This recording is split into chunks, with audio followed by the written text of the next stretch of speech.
proving to do. Interestingly, though, I saw this, and it said that since 2021 season, if you look here at like Newcastle versus Chelsea, league position wise, Newcastle have got themselves into Champions League football. They've won a trophy. They've spent £400 million in that time, had one manager, versus 1.3 billion, 6 managers. Chelsea have only up until this point got into the Conference League. No trophies. They came 12th. They came 6th last year. Most people think they're going to end up around 6th again this year. It just goes to show like how much Chelsea, by their standards, are struggling, if that makes sense. And when you consider they have more of an income than Newcastle, they can spend more. It does feel like Newcastle have put themselves into a better position because they are winning trophies now, Newcastle. Yeah, Newcastle have got the better team, haven't they? Well, not only have they got the better team, I think they've also got the better manager, and I think they've got the better setup for me. I look at Newcastle now, and I think they're in a much better position than Chelsea are in. Because I actually look at in the last 4 windows, they haven't even spent anything, Newcastle. Yeah, so this PSR thing this summer is going to be really interesting. Chelsea have shown everybody how to waste a lot of money and how not to run a football club. Because you look at what they've done, it is absolutely embarrassing. I look at that squad and I think, wow. Now, don't get it twisted. They've got some good players. Yeah, we all know who they are. We know Reece James is a good player. We know Gusto looks potentially very good. We like Cucurella as a left back. We think that Caicedo and Lavia and Palmer are all very good players. Then you start to dry up a little bit. And when you've spent that much money, you shouldn't be naming 4 or 5 good players. You should be naming 10 or 11 very, very good players. And then maybe 5 or 6 that you think, yeah, you could probably upgrade on them. We're really struggling to do that. So, look, this isn't oh my God, look how great Arsenal are and look how crap Chelsea are, because we've got our problems as well, as have Manchester United, and at the moment have Man City, which we didn't think we'd be saying this season. But Chelsea, the fans need to accept they've got some serious problems. And are they trying to trust, again, their board and ownership to make the right decisions? Because if Maresca does go, who is going to come in? Are they going to go down a manager of a Simeone Inzaghi or a Diego Simeone or a Hansi Flick type? Or are they just going to go and try and get De Zerbi and work again with someone with more money? Do you see what I mean, boys? I don't know, man. I just wouldn't trust the ownership. Do you not think that it feels like they run the risk of becoming an ever going on like project? And it feels like in 2 years' time we're going to be speaking about the project, and that like in another 2 years' time we're going to be speaking about the project. Like, when are you going to take that step forward? It's a great point, because about 2 weeks ago, when the journalist asked Arteta what phase they're in, and he said, we're in phase 4, we want to go into phase 5. As much as it infuriated Arsenal fans, I understood where Arteta was coming from. He's basically saying phase 5 can't start until they start. It is when you start winning the major trophies. So essentially, you're stuck in phase 4 as long as you're challenging until you get to that point. But the only way you're going to get over the line is by more investment in your squad and or a better manager. I think that's fair to say. The problem is for Chelsea is if we're going to, and I know it's hard because not every club will have the same phases, right? They won't structure themselves in the same way. Like all businesses don't have the same business plans. But Chelsea haven't even got to themselves to a challenging point of view yet. So they've got to get to that stage. Then they've got to try and get over the line from that point. And I do feel that if they keep, the one thing I would say about Newcastle, and it doesn't mean every club has to do this. I keep hearing some Chelsea fans go, keep sacking like we used to under Roman. My gut feeling tells me that's dangerous as well. Because when Roman was sacking those players, he had Cech and Lampard and Carvalho and Ballack, Essien, Lampard, Drogba, to name just a few. I think it's a lot easier to cope when the new head coach, by the way, most of those managers they were sacking and bringing in have been better than everybody they've had in the last 3 years. You're working with an elite core group of players. Chelsea don't have that anymore. They have to create some continuity the same way Newcastle have done. I think that's really, really important to do. So I think you're right, but at the same time, Terry, do you not think that like this is why they need to focus on getting quality players? Which is what I agree. Said I don't disagree. You know, when you just asked me that question then about should they sack Maresca if they don't get top 5, right? And I'm like, yeah, maybe not. I don't know. Maybe, probably, yeah. But you are right in the sense that like if the new manager comes in, what more can you really get with these players? Because they're not quality players. This is why the board and the sporting directors need to focus on getting the quality players. So then if they finish 5th or 6th next year, if they had Osimhen up top, right? And they had All Black in goal, right? And they've still got Caicedo, they've still got Palmer, they've still got Lavia, they've still got Cucurella, Reece James, Gusto, and all this. And then they finish 6th next year.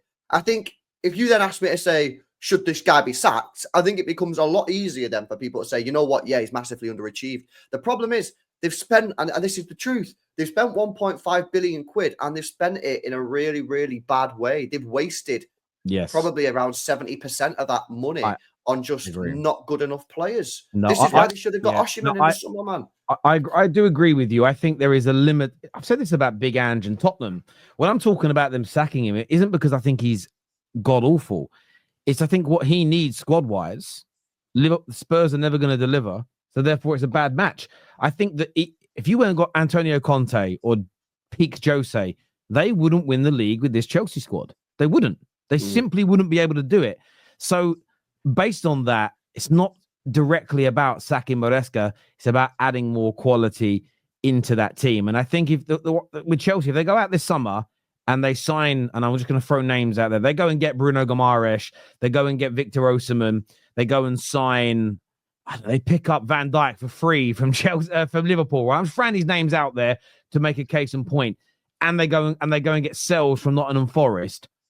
Then I think you can truly judge Maresca about how good, because you had that core to this team, and I'm saying they should be in a title race. They had a core of that level, but with the amount of money they've spent, I would expect a core close to that. If Man United under Ineos, between this time 2 years, we've spent 1.4 billion on players. If we don't have a core that's as good as all the other top teams in Europe, I'd be fuming. Doesn't mean every signing they've made is bad. I think Caicedo's excellent as an example. Palmer's been absolutely amazing. I think Gusto's been a good signing. He's turned into a brilliant player. Had a bad first year, but Cucurella, I think, by and large, is looking value for money. But they need to add more. And if I know they've spent a lot of that money on players they want to then sell, they've got to start selling some of those players quickly for profit and investing that in some experience, because I don't think they're a million miles away. The problem is if you get close to being a title contender, and then it falls away, and you get close again, and then it falls away, you could end up in that rut for a fucking long time in football. You really, really can. We've seen it before, with teams that spend money that just can't quite get themselves into that consistent basis and then over the line. And yeah, look, they spent money, they're a big club. We're only talking about what big clubs should be doing here. And I think Chelsea fans should be demanding experience this summer, not more 16, 17, 18, 19-year-olds. That shouldn't be where... 4 years, Derek. It's been 4 years now without a trophy for Chelsea, right? Since the last one, the Champions League 2021. Arsenal have gone 5. We've gone 5 years without it. They've been bantering us, rightly so. Way too long without a trophy. 4 years is too long for Chelsea to go without a trophy at a club that size, with a club who's spending that much money with that fan base and that stadium, right? Yeah. And then you look at what they could or want from the fan base now. They want a bit of time. They want a bit of patience. They're in a process now. Well, they were laughing at us for being in a process. Not that I agreed with it, because I'd have been laughing with them, because I think it was a mess what Arsenal were trying to do, right? But when you look at it, I'm thinking now they're turning into Arsenal. They're not winning as much. They're not winning. They're going on streaks 4 or 5 years without trophies. That's what we're doing. Yeah. They want top 4. When they laughed at it, when Wenger said top 4 was a trophy, now they're all acting like it is. Yeah. And now they want to process, and they want to give more time, and they're a project, and they're giving youngsters more time. They'll be good in 5 years. They'll be good in 10 years. What's happening to just go and get a manager, give them £1 billion and win now? But they were laughing when we did it. Now they're turning into Arsenal. They don't like it, these fans. They won't admit it. They will never admit it, Chelsea fans. They are turning into Arsenal. They don't like it. That's what I said earlier on. No, that's what I said earlier on. It's like, how long they have to stop this. I'm seeing it again. Fabrizio announcing that they're signing these 19-year-olds and that. Like, when are they going to go and get... Like, it's not difficult at Chelsea. Go and get a solid goalkeeper and go and get a striker. You're halfway there.